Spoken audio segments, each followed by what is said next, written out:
નગીનભાઈ દૂધવાડા માજી સરપંચ પાયા વગરની વાતો કરે છે.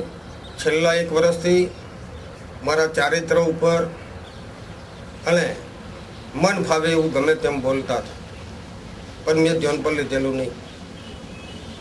જેઓએ દૂધવાડા કેનાલ ઉપર અને મુવાલ હાઈવે પર સરકારની કોઈ પણ મંજૂરી લીધા વગર ઘણું મોટું બાંધકામ કરેલું અને એમના કોઈ ત્રાહિત મિત્રએ આ બાંધકામ દૂર કરવા માટે અરજી કરેલી.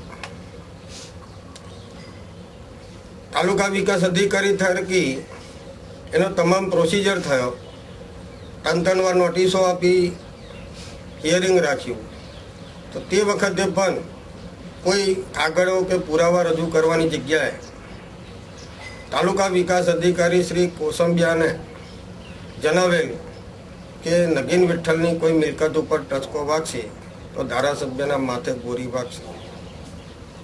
તાલુકા પંચાયતના કારોબારી વિભાગ દ્વારા તારીખ 18ના રોજ સર્વાનુમતે ઠરાવ થયો એ ગેરકાયદેસર બાંધકામ દૂર કરવું. જેના અનુસંધાને એક ભોજના રહીશ મુસ્લિમ આગેવાન ઇકબાલભાઈ પોપટ જેઓએ નગીનભાઈને ફોન કરીને જણાવેલ કે તાલુકા પંચાયતમાં આજે તમારું ગેરકાયદેસર બાંધકામ દૂર કરવાનો ઠરાવ થયો છે.